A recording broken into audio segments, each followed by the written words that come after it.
hello to all those who show up to see this message. When you do, it's exactly the right time for you. And Megan Lloyd and I are actually here ready to start the transformation of self-image experience that will be a 66-day process that you're invited to go on yourself with others who are also doing the inner work. So, what does the transformation of self image entail? And what does it mean to and for us? And what does it also mean for those who are around us? Because the thing about transformation that often gets overlooked is the fact that those around us love the version of us they know and can't necessarily afford for us to change, because then the way they love us, what they love about us, how they interact with us, all of those dynamics then also change because we chose to change. And so people that often get love us the most is the fact that those around us love the version of us they know. So oftentimes what we find is there's a loop that we get stuck in that starts to replay when we're not expecting it because we're on to something else, and then that program starts playing. So I am just getting my computer loaded up there, and Megan, I very much appreciate you for showing up this morning. And it really means a tremendous amount to have a woman of your caliber on this call to kick off this transformation experience. Because I didn't know if anyone was going to come, but your message came through saying, just about to jump on. And it's like, oh, wow, other people are going to do this with me. Amazing. Because I'm so used to just going. And if I have to do it alone, then I do. But it is so much nicer to be able to be with friends that have significant value to offer too. So I acknowledge you, Megan, for being willing to come into the frame and have the leaves in there too. And I wanted to keep this message short and sweet today because it is the kickoff call for a 66-day transformation process that I don't want to be capitalizing on people's time, energy, effort, attention, and money any more than necessary, because ultimately we're all strapped to an extent with the amount of time that we've got. Our lives are already full. It's just a matter of what's it full of. And today, the message I really wanted to touch on, and Megan, I'd love for you to have input if you would like to contribute anything, and then we'll keep it short and sweet. So my intention is to 15 minutes or less, really.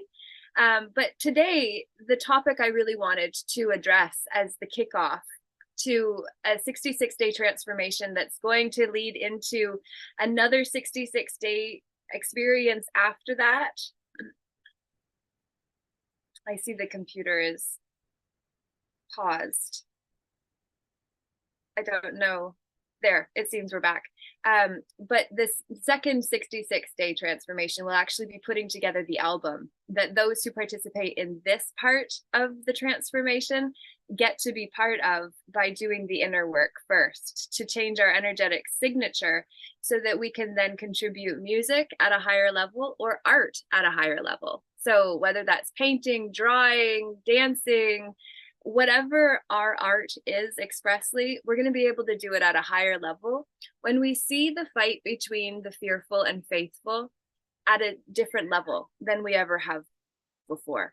And so I want to frame, I have a little cat meowing around at my feet there, sorry. But the fight between fearful and faithful, what does that mean? And Megan, if you want to chime in here, by all means. The fight between the fearful and the faithful is the story of the good and bad wolf, essentially. The grandfather and grandson sitting around talking, where the grandfather tells the grandson there's a fight happening between two wolves within. And when the grandfather about which wolf will win when someone gets tripped up on the things that he's trying to get over in order to get out, and Peter comes in, this is where we see that the fear is actually the false emotion appearing real that needs to move, that we didn't resolve the first time that it showed up. So when it doesn't show up, or when we don't solve it the first time, we have to resolve it because we didn't solve it the first time. Good morning, Peter. It's amazing to have you here this November 1st. Yay, amazing. So I was saying before you got on here, we're keeping it short and sweet and really focusing on the fight between the fearful and the faithful that happens within, and those wolves fighting. So the good wolf and the bad wolf, and then the grandson asks the grandfather which wolf will win, and then the grandfather says the one you feed. So it's really about the shift between the false emotion appearing real that's stuck, not moving within the energetic den of us, compared to the faith of being able to be in flow. So that is really where I think we would be well served to start this transformative experience. And so what does that mean to you to live in faith is the question. So what does it mean to live in faith for you? What does it mean to see the fear show up and then say, you know, I'm sorry, but I'm going to have to move you because that belief system is not serving me in this moment now. So just becoming very mindful of the fear patterns that are showing up, and to recognize them as that instead of looking at them as something more than what they are. These are just stories we've told ourselves previously, and they got really familiar. So if you look at your mind like a giant field of long grass, and the paths that we've taken many times before being the trails that have been blazed and are well padded down because we've taken them, and they seem more safe and familiar because we're aware of where they lead, even if we don't like the end result. That is an analogy for neural pathways. And when we change the neural pathways, we're going to naturally have some fear around what that means and what that can mean to and for us too. So as you make changes, please recognize the parts of you inside that don't want to have to change the pattern, that don't want to have to change what part of that beautiful, luscious field of long grass has parts packed down. So it's our responsibility to really become mindful of those neural pathways that are going to really help us blaze new trails inside of us, and to have faith compared to fear in mind, I believe is one of the greatest ways that we can have grace with ourselves as we go through that process of changing which wolf we feed, by not nature, but by nurture, maybe, that we have been pouring into and supporting and loving up on, because that's what we knew. And generally we do the best we can until we know better, and then can do better. Megan, what was that? I said, here, here. Here. Yes. And that's exactly where we are, because Here. there is literally when we stop being here and we mark a cross at the spot where we stopped being present into the now, in order to then step into some version of time outside of now. Yeah. I wrote the question here, like fear, where does it come from? And you touched on it a little bit. Like for me personally, where I think my fear comes from is, as a child, I need to be loved, fed, nurtured, and cared for. And when one of those things is not met, you know, my mind or my ego develops a coping skill to get that for me, or either protect myself from getting hurt by not getting it. Just a theory of another Gabor Mate's things, just you have this thing that's protected you as a child and it carries on with you into adulthood, but it's no longer serving you as an adult. This best friend that you had that was always there for you is no longer helping you anymore. And so with compassion, we ask this friend to stop to stop trying and controlling and bringing up these emotions, because it's not real what we're facing now when I'm 37 compared to when I was 7. What's it like to live in faith? And you mentioned this uncomfortable, right? It's definitely, it feels uncomfortable for me to start a new pattern, to start a new daily routine. Like, it's something that I'm just not programmed in yet, right? That's another thing. These fears are like programs or experiences that people around me have had that I've taken on to be as my fear too. Like, oh, this happened to someone, it could happen to me, but these are not facts, right? It's you should be scared of something when I have not experienced a negative feeling there.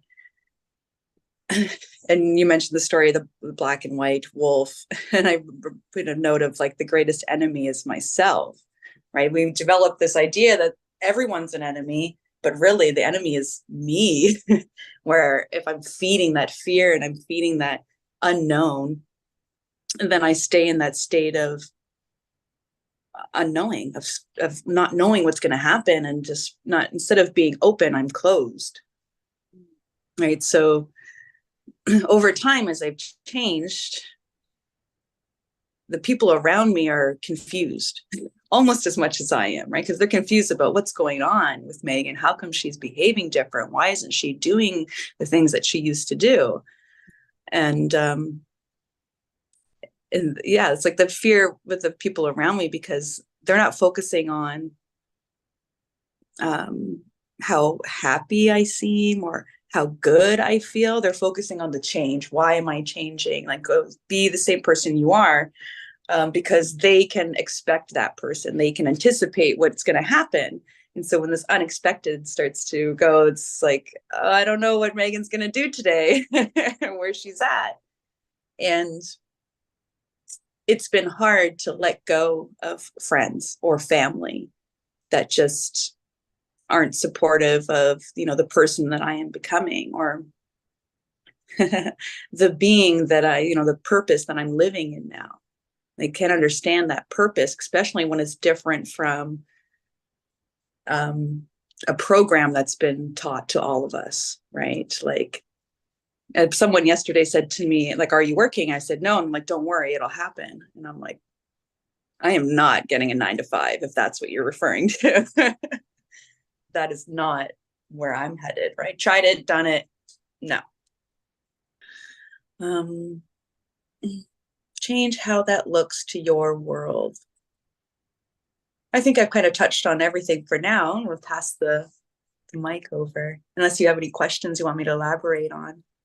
Thank you. I appreciate that feedback, and you've really touched on everything that we've kind of went into today as well. So I appreciate that summary. And while you were speaking, actually, the word enemy was triggered because of your emphasis on it. And so then in my mind, I was thinking, okay, what is enemy? And then I saw the my and the enna, which I don't know what that means. But then it was like, oh, wait, energy and enemy are not that different in spelling.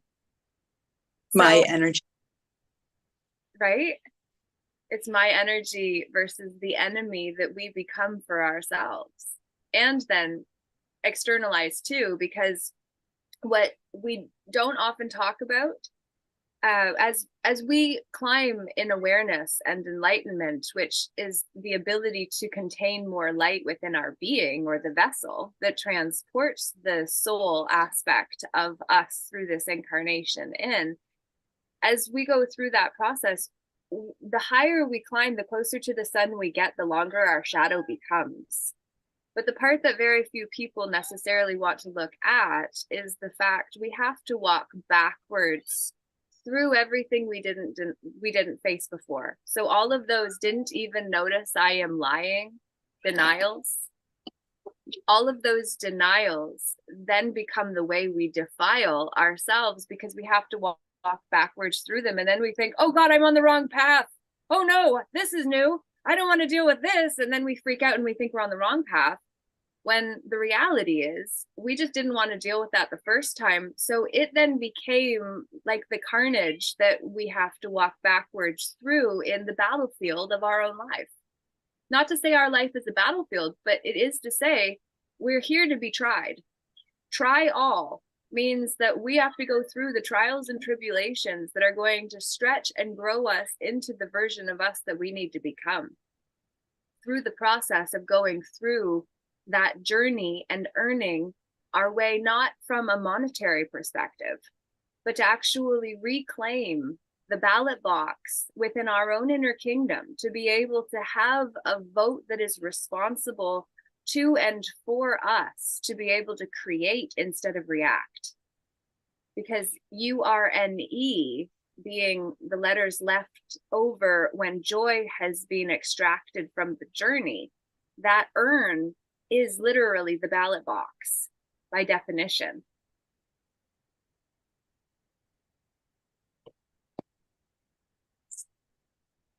So will it be faith or fear? Peter, do you have any words you'd like to share while we're here today? Well, thank you for asking, and thank you for doing this. You're reminding me what I used to ponder, like you're your best friend, your worst enemy, based on where you're at. Because the very end of it, you're always with yourself when you go to bed. Yeah. So, but thinking this sometimes or recognizing this till changing, it's a whole other thing. And I like how you put in your book too, like, how like we contain this stuff and then eventually leaks out of us and makes us unwell. Makes sense. And yeah, it's true. We don't really recognize like these parts of ourselves that we forget about because something happens that we weren't able to process or to recognize it. And that's this year's kind of bringing things back to me and starting to see there's a lot of parts that we're afraid of because we got upset with something. So yeah, and it is all energy. I guess what you were just explaining makes me think of, there's your authentic self, yourself, and then there's a part of yourself that shut off, that wasn't present. And that's we see as an enemy, or a part that we don't see as love, because we don't comprehend what's going on. So This cat is expressing his need for play, and he needs to get outside, but I have to get him out the window, and he's anyway, he likes to tear up paper. yeah, cats are funny. They know what they want. They don't settle for it, anything less. Yeah, cats are absolute individuals. Dogs have masters, cats have servants. Well said.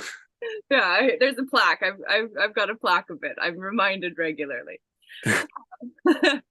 I appreciate those insights, and yeah, like we are the only one we go to bed with every night and wake up to every night or every morning or whatever time we go to bed and get back up. We're the ones that are there with us. So to figure out how to be kind. Yeah, and gentle, and self, and find this balance between these, who we think we are and who we actually are. And then the question is, who really are we? Yeah.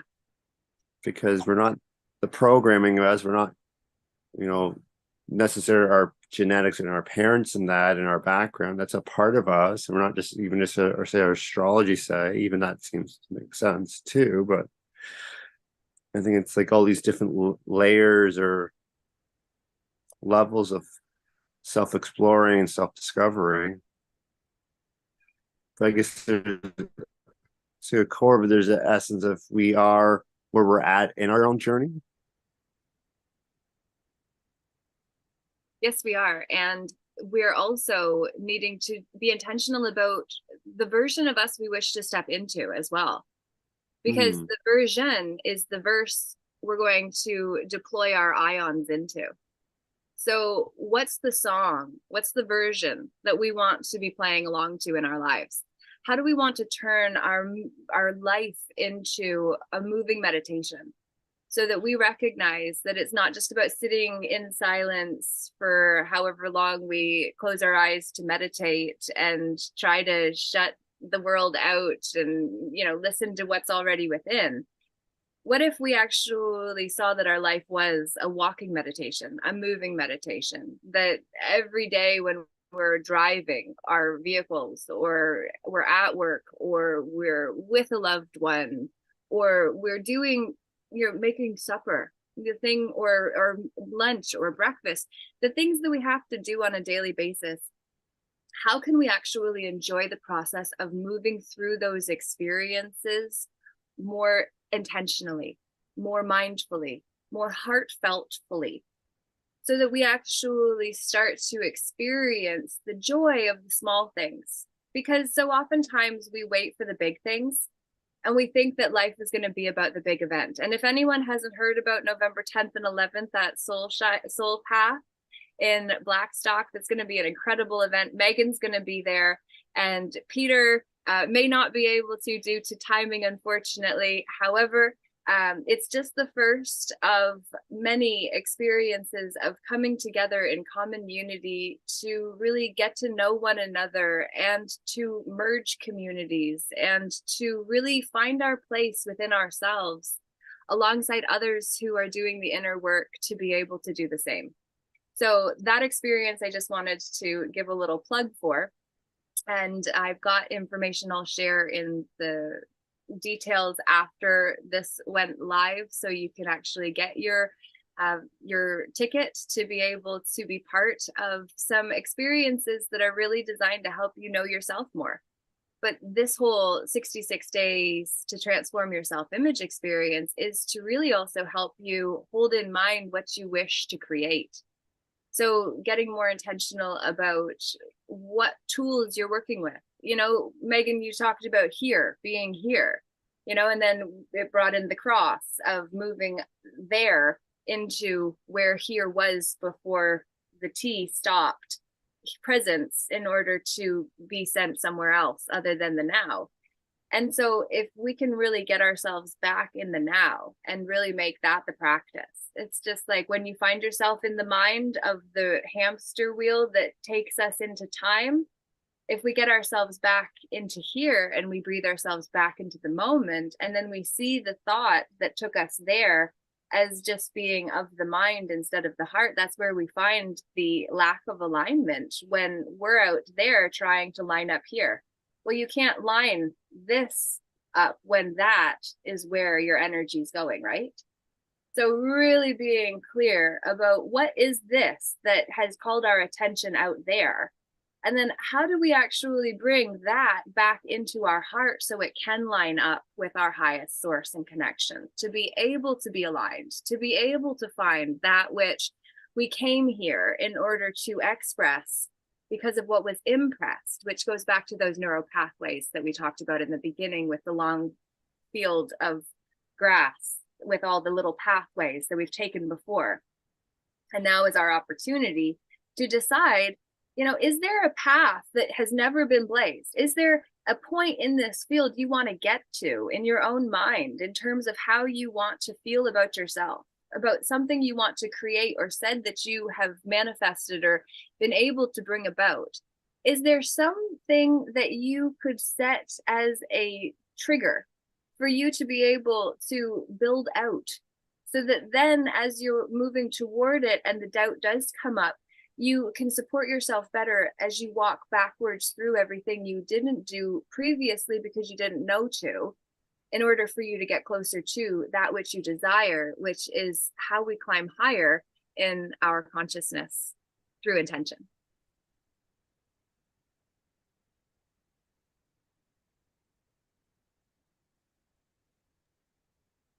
You made me think about, like, how do I know when I'm doing the right thing, or if I'm going in the right direction, or when I'm stuck, like, am I doing this right? I guess I rely on, like, my consciousness, right? Of like, when I'm told that I'm doing something good, or this is good, or you're doing good, like trusting that, right? Because I have this connection. The brighter the brighter I shine, Mhm. the more that connection is stronger. Back to the question of like faith and fear, like faith to me, when it's finding another individual to help, right? Like when I do that, then it shows me what my purpose is. You also mentioned the hamster wheel, like when I'm thinking about what can I do, how can I change this, how can I do that, and I feel like I don't really have an answer. My answer is just like look out into the world around me for someone who needs help, and that just kind of gets me off of the wheel and onto another place of community. And faith is trusting that everything has its purpose and control has no purpose. Everything has its purpose, but trying to control it, there's no purpose in that. And I simplify things by being grateful for all the little things, like that I woke up, that I'm healthy, or I'm feeling good, and that I have a warm place. Like, to really simplify the gifts that I have. You mentioned like all these trying to get something bigger or something out there and looking outwards. Yeah, it's much can't compare myself, right? I have to look at how do I nurture myself, because comparing is like it's never going to be good enough if I compare. Yeah, I love it. Now I'm making a list of the tools that I use to transform my self-image. How am I going to do that? Yay! Well, if you want to share those as well on the Peaceful Inner Warriors United Assembly group on Telegram, I would love to have that be where more conversation takes place around self image and the transformation of the energies in motion that need to move in order for I to become the mage that our image can be if we're willing to take the stage. So I so appreciate both of you for showing up this morning. And I wanted to keep it short and sweet because I don't want, like I said, this to be a super time intensive experience. However, I also want to better understand what you who are here need in order to move through this process. So I'm going to end the live recording and we can have a private conversation before the end of it, since it is the first and you are the ones who are here. And I very much appreciate and honor each of you for showing up for me and yourselves to be able to be part of this process.